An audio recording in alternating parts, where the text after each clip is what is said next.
buses, though. They don't have AC, so it's a sweatbox. People can pay or ride free. Private taxis were recently licensed, especially expensive ones for tourists. Maquinas, or these 50s American roadsters, are for the locals and cram 4 or 5 people in. They cost 10 peso, moneda nacional, which is their currency, which is a lot cheaper. Remember, 24 times cheaper. Thankfully then, healthcare is free.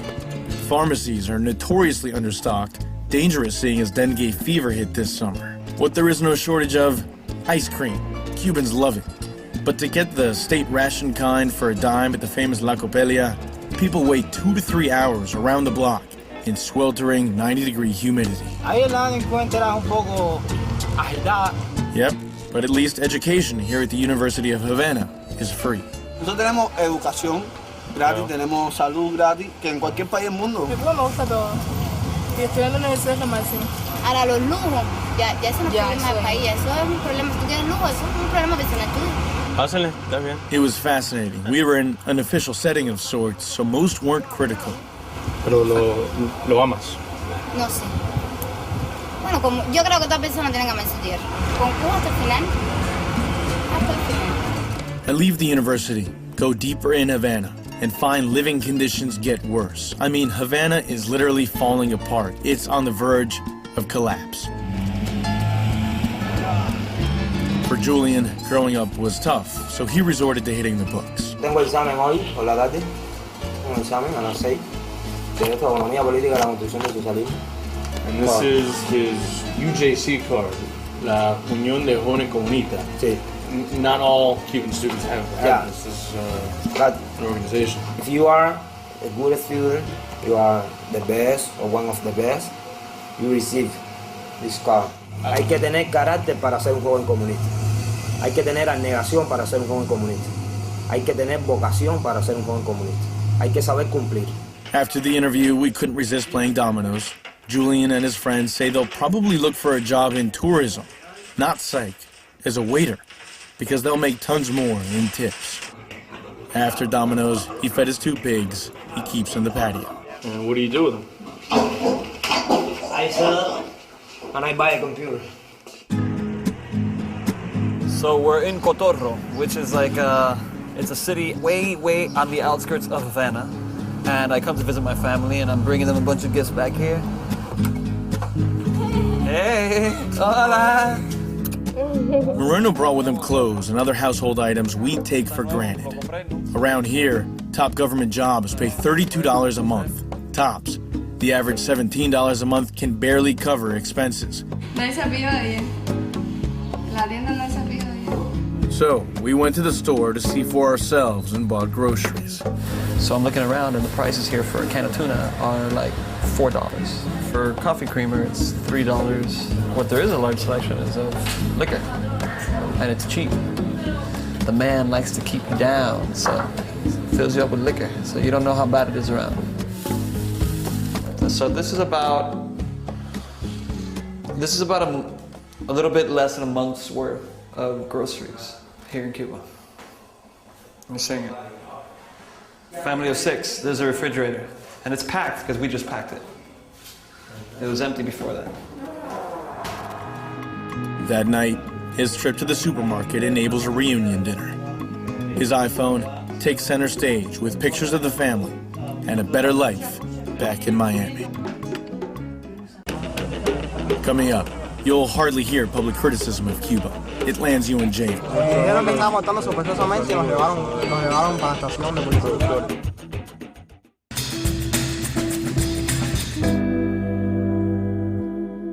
So far, the 50-year policy of sit back and wait for Castro to fall hasn't worked. The economic embargo flounders, producing little change while the Cuban economy tanks. Many say the only catalyst for a modern revolution, despite Washington's and Miami's efforts, may be Cubans themselves. And this is it. Named after him. Jorge. Moreno is saying goodbye to Cuba. He's here at the National Cemetery where his great-grandfather and great-uncle are buried. Themselves former revolutionaries who fought Batista's dictatorship even before Castro did. The Batista's people found him with a bunch of guns They shot him like 13 times, and he was dying, actually in my great-grandmother's arms, his mother. Castro honored him with this gravesite and a monument across from the family's old compound, plus this community park in Miramar, north of Havana.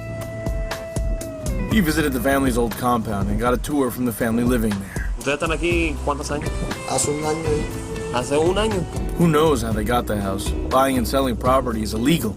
Most people, quote, trade.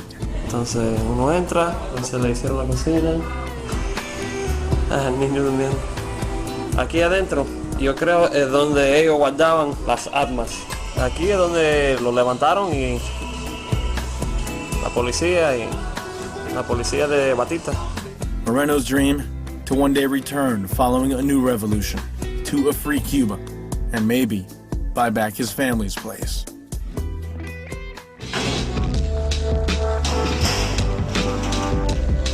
Back in Havana, an earshot from the Revolution Plaza, is the skate park, funded by Red Bull. Ground zero, some say, for that modern revolution Moreno and others are hoping for. Patinar siempre que lo mejor que se puede hacer en este mundo es. Y le gusta mucho a la población, casi como un juego de béisbol. I found a more rebellious spirit roaming Havana streets at night. Turns out there's a bigger emo movement here than I ever saw in Miami. Oh, we just gather here to have some fun, drink, smoke. Es polémico porque siempre la juventud ha sido rebelde y eso nunca le ha gustado a la gente de más allá. Una vez que nos cogieron porque, por distinto, por diferente. Dijeron que estábamos actuando sospechosamente y nos llevaron para la estación de policía. Claro, un saludo para la gente estadounidense que vengan a visitar Cuba para que conozcan. If you do visit, you'll hardly hear public criticism of Cuba. It lands you in jail. Like these 90 dissidents rounded up in 2003, 29 of whom were journalists and languish in prison. Another 1,500 or so suffer ongoing harassment on the outside. But these students at the University of Miami are trying to fuel free revolutionary speech. These are Cuban-American members of Raíces de Esperanza, Roots of Hope, a university collective among Harvard, Princeton, UM, and 21 other schools who in person or virtually enlighten young Cubans. I mean, it's basic, like to have those human rights, the freedom of expression, freedom of religion. They send cell phones, USB drives with magazine articles, books on starting small businesses, and conduct video chats. Problem is, in Cuba, computers are so expensive.